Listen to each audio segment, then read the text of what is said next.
11장. 나사로라고 하는 사람이 병이 들었습니다. 나사로는 마리아와 마리아의 언니 마르다와 함께 베단이라는 마을 사람이었습니다. 마리아는 주님께 향유를 붓고 자기의 머리카락으로 주님의 발을 씻어 주었던 바로 그 여인입니다. 마리아의 오빠 나사로가 병이 든 것입니다. 나사로의 여동생 마리아와 마르다는 예수님께 사람을 보내 주님께서 사랑하신 이가 병이 들었습니다. 라고 전했습니다. 예수님께서 이 말을 듣고 말씀하셨습니다. 이 병은 죽게 될 병이 아니라 하나님의 영광을 위한 것이다. 이 병으로 말미암아 하나님의 아들이 영광을 얻을 것이다. 예수님께서는 마르다와 마리아 그리고 오빠 나사로를 사랑하셨습니다. 하지만 예수님께서는 나사로가 병들었다는 말을 듣고도 지금 계신 곳에서 이틀을 더 지내셨습니다. 이틀 후 예수님께서는 제자들에게 다시 유대 땅으로 가자고 말씀하셨습니다. 제자들이 예수님께 말했습니다. 하지만 선생님, 방금 전에 유대인들이 주님을 돌로 쳐 죽이려고 하였는데 다시 그곳으로 가려고 하십니까? 예수님께서 대답하셨습니다. 하루 중 낮이 12시간이나 되지 않느냐. 사람이 낮에 걸어다니면 그는 이 세상의 빛을 보기 때문에 넘어지지 않는다. 그러나 밤에 걸어다니면 그 사람 속에 빛이 없으므로 넘어진다. 예수님께서 이 말씀을 하신 후에 이렇게 덧붙이셨습니다. 우리 친구 나사로가 깊이 잠이 들었으니 그를 깨우러 가야겠다. 그러자 제자들이 말했습니다. 주님, 나사로가 잠들었다면 낫게 될 것입니다. 예수님께서는 나사로가 죽은 것에 대해 말씀하셨지만 예수님의 제자들은 나사로가 정말로 잠을 자고 있는 것으로 생각했습니다. 그때 예수님께서 분명히 말씀하셨습니다. 나사로가 죽었다. 하지만 너희를 위해서는 내가 거기에 있지 않았던 것이 기쁘다. 이것은 너희들이 믿을 수 있도록 하기 위함이다. 그러나 이제 나사로에게 가자.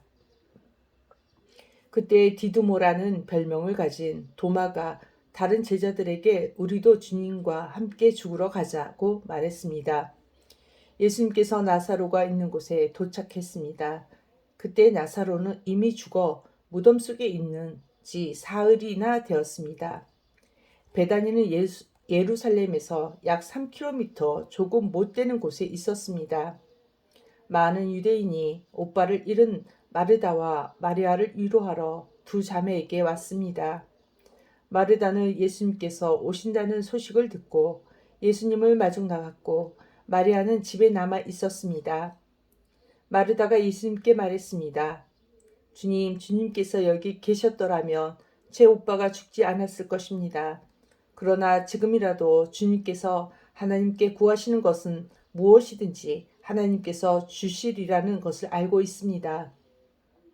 예수님께서 말씀하셨습니다. 내 오빠가 다시 살아날 것이다. 마르다가 대답했습니다. 마지막 날에 있을 부활 때 제 오빠가 다시 살아난다는 것을 제가 압니다. 예수님께서 마르다에게 말씀하셨습니다. 나는 부활이요 생명이다. 나를 믿는 사람은 설령 죽는다 해도 살아날 것이며 살아서 나를 믿는 사람은 그 누가 되었든지 결코 죽지 않을 것이다. 내가 이것을 믿느냐? 마르다가 대답했습니다. 네, 주님.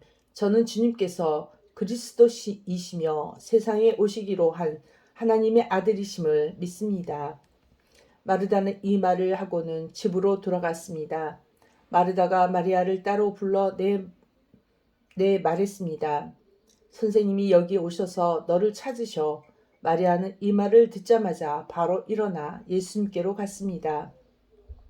예수님께서는 마을로 들어오지 않으시고 그때까지 줄곧 마르다를 만났던 곳에 계셨습니다. 마리아와 함께 있어 집에 있으면서 마리아를 위로하던 유대인들은 마리아가 일어나 황급히 나가는 것을 보았습니다. 그들은 마리아의 뒤를 따라 오면서 마리아가 통곡하러 무덤에 가는 것으로 생각했습니다. 마리아는 예수님께서 계신 곳으로 갔습니다. 마리아는 예수님을 보자 그의 발 아래 엎드려 이렇게 말했습니다. 주님, 주님께서 여기 계셨더라면 저희 오빠가 죽지 않았을 것입니다. 예수님께서 마리아와 마리아의 뒤를 따라온 유대인들이 우는 것을 보셨습니다. 예수님의 마음은 격한 감정이 들면서 몹시 아프셨습니다. 예수님께서 말씀하셨습니다. 나사로를 어디에 두었느냐? 그들이 대답했습니다. 와서 보십시오, 주님. 그러자 예수님께서 눈물을 흘리셨습니다. 그것을 보고 유대인들이 말했습니다. 예수님께서 나사로를 얼마나 사랑하였는가를 보아라. 그러나 그들 중에는 앞 못 보는 사람이 눈도 뜨게 한 사람이 나사로가 죽지 않게 할 수는 없었나? 라고 말하는 사람도 있었습니다. 예수님께서는 몹시 아픈 마음으로 무덤에 가셨습니다. 그 무덤은 입구를 커다란 돌로 막은 굴이었습니다. 예수님께서 돌을 옮겨 놓으라고 말씀하셨습니다. 죽은 나사로의 여동생 마르다가 예수님께 말씀드렸습니다. 주님, 오빠가 죽어 무덤에 있은 지 이미 4일이나 되어 냄새가 심하게 납니다. 예수님께서 마르다에게 말씀하셨습니다. 내가 믿으면 하나님의 영광을 볼 것이라고 내가 너에게 말하지 않았느냐? 그래서 사람들이 입구에서 돌을 옮겨 놓았습니다. 그때 예수님께서는 고개를 들어 하늘을 보시며 말씀하셨습니다. 아버지, 지금까지 제 말을 들어주셔서 감사합니다. 아버지께서는 언제나 제 말을 들으시는 줄을 제가 압니다. 그러나 저는 주위에 있는 이 사람들을 위하여 그들이 아버지께서 저를 보내셨음을 믿게 하기 위하여 이 말을 한 것입니다. 예수님께서는 이 말씀하신 후 큰 소리로 말씀하셨습니다. 나사로야 나오너라. 죽은 사람이 밖으로 나왔습니다. 그의 손과 발은 천으로 감겨져 있었으며 얼굴도 천으로 둘러싸여 있었습니다. 예수님께서는 사람들에게 천을 풀어 주어 다니게 하여라 하고 말씀하셨습니다.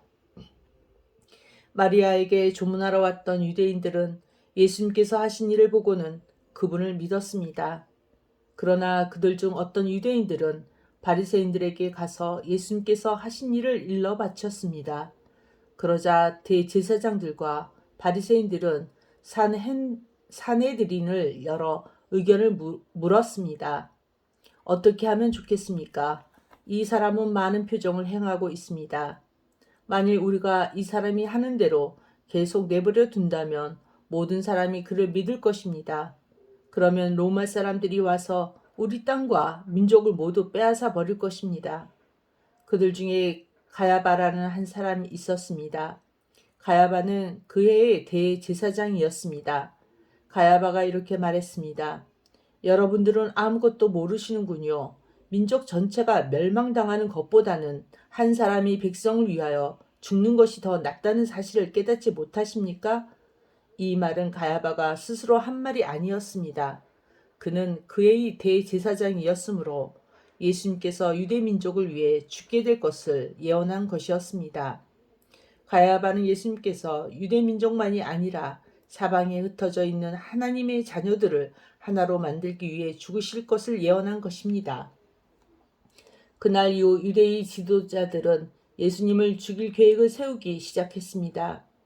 예수님께서는 더 이상 유대인들이 있는 곳에 공공연히 다니지 않으셨습니다. 예수님께서는 그곳을 떠나 광야 근처에 있는 에브라임이라는 마을로 가서 제자들과 함께 거기서 지내셨습니다. 유대인의 명절인 유월절이 가까이 다가왔습니다. 유월절이 되기도 전에 많은 사람들이 자신을 깨끗하게 하기 위해 시골에서 예루살렘으로 올라왔습니다. 사람들은 부지런히 예수님을 찾았습니다.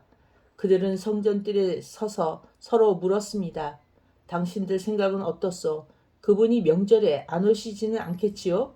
그러나 대제사장들과 바리새인들은 누구든지 예수님께서 계신 곳을 알기만 하면 반드시 자기들에게 알려야 한다고 명령을 내렸습니다.